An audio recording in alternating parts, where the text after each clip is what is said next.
हाय viewers, आप सभी का स्वागत है उदयपुरी ब्लॉग झारखंड पे। आप हमसे नए जुड़े हैं तो हमारे चैनल को सब्सक्राइब कर लें। आज हम आपको लिए चलते हैं काशी विश्वनाथ कॉरिडोर के बगल में स्थित ललिता घाट। यहाँ पर लेजर शो का आयोजन होता है जो हम दिखलाएंगे आज। हमारे साथ देखिए, यहाँ का ये लेजर शो बहुत खूबसूरत आपको लगेगा और आप भी आनंदित होंगे। सामने की तस्वीरें आपको दिखला रही होंगी कि लेजर शो कितना अच्छा है। आस्था, श्रद्धा एवं सबसे प्राचीन सभ्यता का साक्षी है यह वाराणसी शहर। यहाँ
समर्पित देवी ललिता का मंदिर विद्यमान है।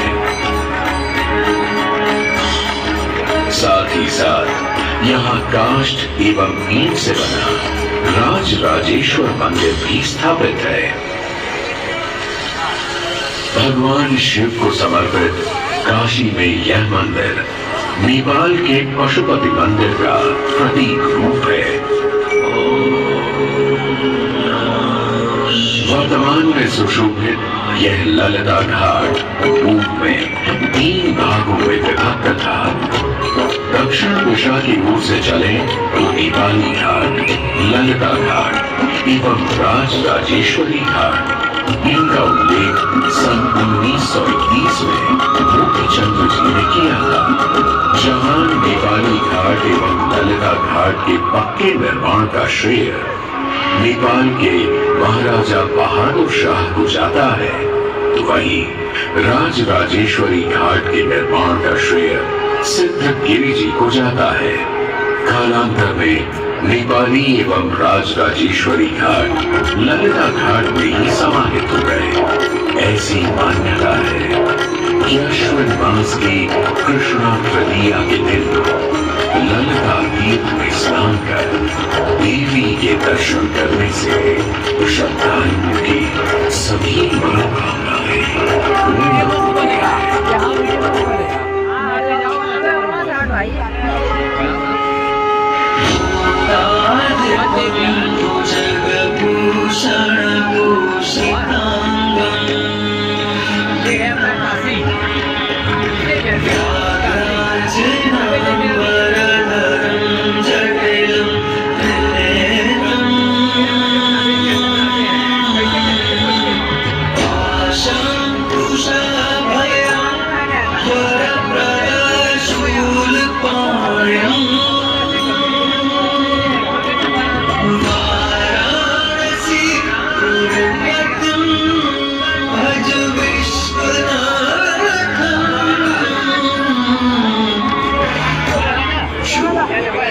अनेक जीवों के स्वामी है, जो सर्पों को आभूषण के रूप में धारण करते हैं, जो बाघ की खाल को सुशोभित करते हैं। सूर्य, चंद्रमा और अग्नि उनके 3 नेत्र हैं तथा वो जटाधारी हैं, पाश, अंकुश और त्रिशूलधारी हैं। वे अपने सभी भक्तों को आशीर्वाद देकर उन्हें भय से सुरक्षा प्रदान करते हैं। ब्रह्मांड के स्वामी एवं वाराणसी के भगवान श्री विश्वनाथ की हम वंदना करते हैं। मैं आदि नगरी काशी, वही काशी जो स्वयं भगवान शिव के त्रिशूल पर विद्यमान है। सृष्टि के प्रारंभ में महादेव ने जब पृथ्वी पर अपनी दृष्टि डाली तो उन्हें एक भाग चमकता हुआ प्रतीत हुआ। उसी भाग को भगवान शिव ने काशी का नाम दिया। कालांतर में गंगा नदी के तट पर बसी इस काशी नगरी में समय समय पर अनेकों घाट विकसित हुए, जहां श्रद्धालु आकर पूजा अर्चना एवं स्नान किया करते थे।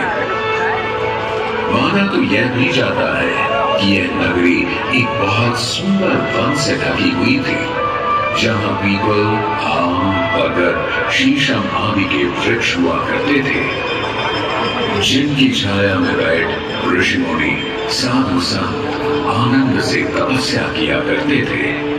इसलिए इस जगह का उल्लेख आनंद वन के नाम से भी किया गया है। जितनी पुरानी काशी नगरी है, उतना ही पुराना यहाँ का काशी विश्वनाथ मंदिर भी है।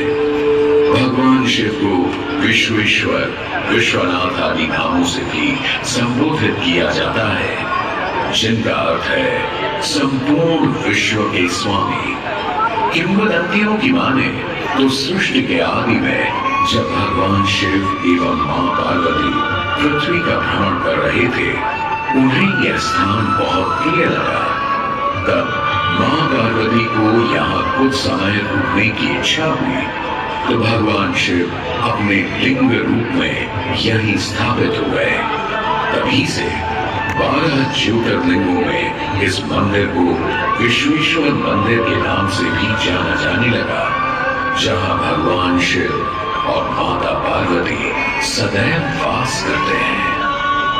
सदियों से इस पवित्र नगरी ने अनेक ऋषि मुनियों, तपस्वियों, धर्म गुरुओं आदि को अपनी ओर आकर्षित किया है। आदि शंकराचार्य एवं मंडन मिश्र ने इसी मंदिर के प्रांगण में बहुत समय व्यतीत किया। समय बदला, दौर बदला, भारत के स्वर्णिम काल पर विदेशी आक्रांताओं की नजर पड़ी, जिसे वे लूटने एवं सनातन संस्कृति को नष्ट करने के उद्देश्य से यहाँ आए।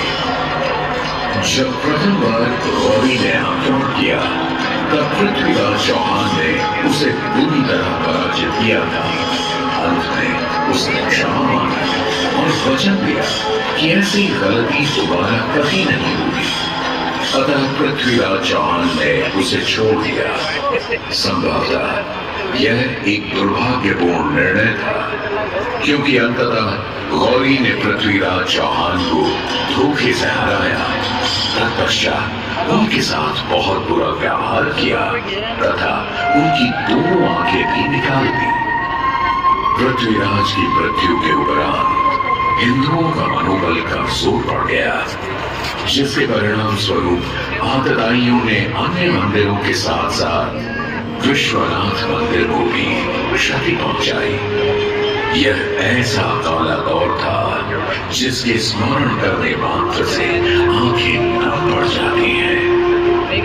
परंतु समय सदा एक सा नहीं रहता और दुख के ये बादल भी सुख में बदलने वाले थे। एक धार्मिक सम्मेलन में राजा टोडरमल की भेंट नारायण भट्ट से हुई।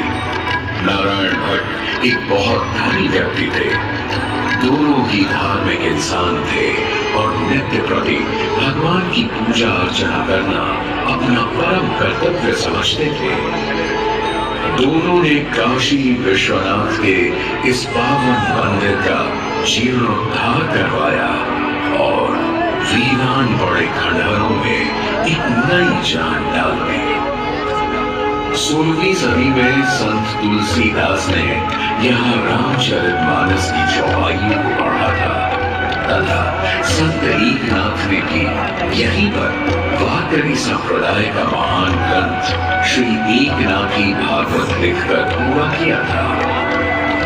लगभग 17वीं शताब्दी के मध्य में मराठा शासक मल्हारराव होलकर ने काशी विश्वनाथ मंदिर के पुनर्निर्माण की योजना बनाई।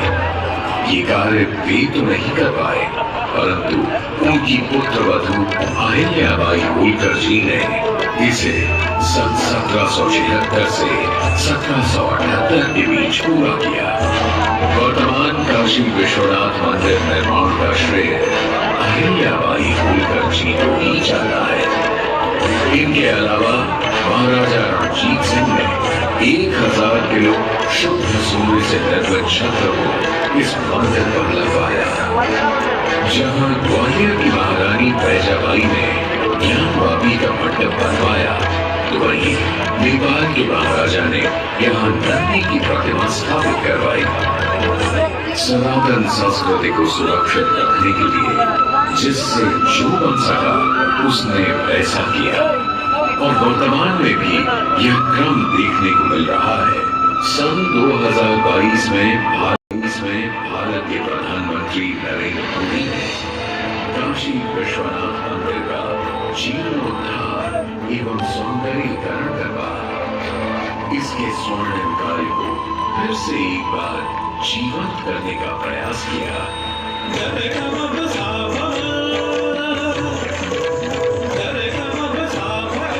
भगवान शिव को समर्पित काशी विश्वनाथ का यह पावन मंदिर सदियों से करोड़ों श्रद्धालुओं का प्रेरणा स्रोत रहा और सदैव के लिए रहेगा।